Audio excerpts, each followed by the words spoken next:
All right, here with reaction, former White House Press Secretary Sean Spicer, author of the bestseller The Geraldo Show, Fox News correspondent at large Geraldo Rivera, and South Carolina Republican Governor Henry McMaster is with us. Geraldo, let me start with you, because this is really interesting. If you look at the case in particular, this was a first offense, lifetime sentence for a woman who had a lot of personal problems, needed money, got involved in drugs. I actually think the case that Kim Kardashian was pushing was a very powerful one and one we really need to pay attention to.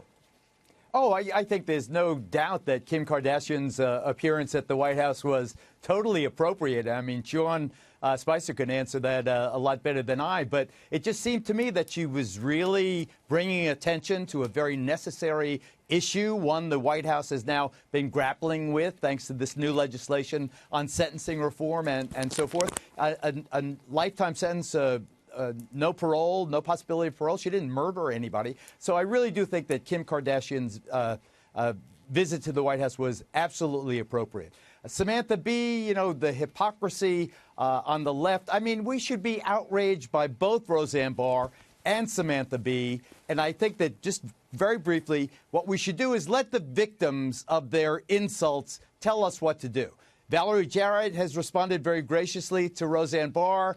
Ivanka Trump has been beyond gracious when it comes to Samantha Bee. Maybe, you know, when they grovel and they beg forgiveness, maybe we give forgiveness, Sean. I have a Christian view today. What is your take?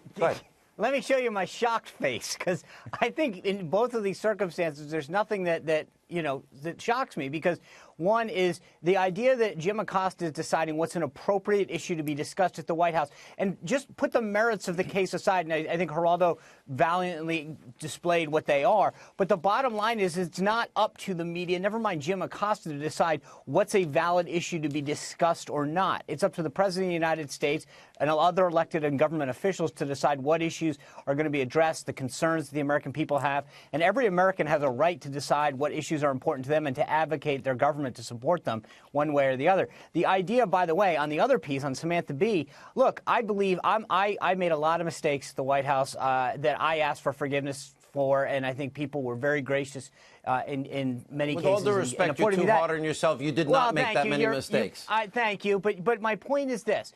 I think that when people screw up and they apologize, they should be given forgiveness. I think that, but the double standard that exists, whether it's Samantha Bee or Joanne Reed or Joy Reid, these other people, when they make a mistake, the left absolves them and doesn't, sort of excuses them and explains why what they said wasn't that bad and that there are no consequences. But I agree with Geraldo again. I mean, Ivanka's been so unbelievably graceful about this. And this isn't the first time. You remember Julia Offie, the former Politico reporter now at The Atlantic, said a very similar thing. And what was the thing then? Well, she didn't really mean it.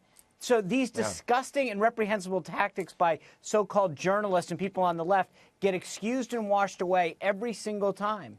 Yeah, and look, and Henry, by the way, good luck in your run for a governor down in South Carolina. I was down there recently, beautiful state, and I have a lot of friends down there. Yes. You know, I look at this and I'm like, okay, this is now an environment. I've read everybody's apologies, and I'll give Roseanne. I mean, she's apologized again and again, and I sense that there's real sincerity here. It was a 2:45 a.m. tweet.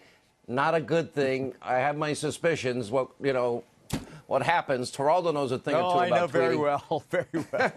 No tweeting after midnight.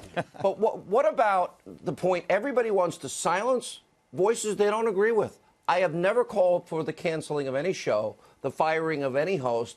Bill Maher going back to politically incorrect on ABC. It was people like Sean Hannity and Rush Limbaugh that said, you know what? Don't fire him.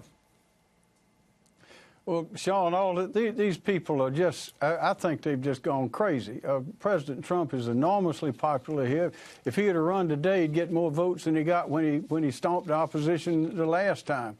But his tweet was exactly right. He's saying what everybody in South Carolina's thinking. He's 100% right.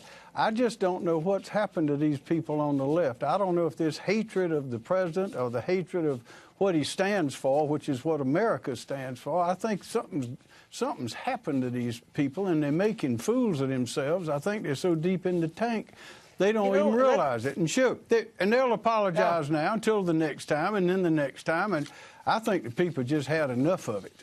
But, and Geraldo, this is a point that I always go back to. As much as I'd like to make everybody in America watch this show, I have to do a good show and invite them invite me into their home, if you will. And that's how you gain an audience. And I think the American people are smart. We sell them short, and we feel that we have to silence. Well, in that regard, I just want to say, referencing something, Sean, you said at the beginning of this program this evening about the deep state coming for you. If they come for you, they're going to have to come through me, because I'm going to be there, fighting off these people. But if I have Geraldo in my bunker, I'm safe. There's I wonder what's happened to the level of civility. I mean, it is so low down and dirty now. It's the candidate for governor in the great state of South Carolina alluded to it. I think that there has really been the country is so divided, and the people that hate the president hate him with such vehemence, with such where do they get this? I mean, do they really feel this way about dictators and you are others that are really criminals? But understand, if he's successful with the economy, look at these numbers. He's successful in North Korea. He's keeping his promises. We'll become an energy independent, the biggest tax cuts. That's bad news for Democrats, Geraldo. They want to win in 2018, and for them to win, he's got to fail. Well, I think that is so desperately melancholy that they root against their own country for partisan purposes. Let me get Sean in for the last word. I would just say the one thing about the Samantha Bee thing that troubles me more than anything is it was pre-taped. They thought about it, they scripted it, and they still went ahead with it. That's vastly different than making a really sort of stepping in it without thinking about it. So I really think this case was really different than a lot of the other ones. All right, guys, good to see you. And Henry McMaster, by the way, welcome to the program. Good luck in your run down there in South Carolina. Thank you, Sean. We wish you the best.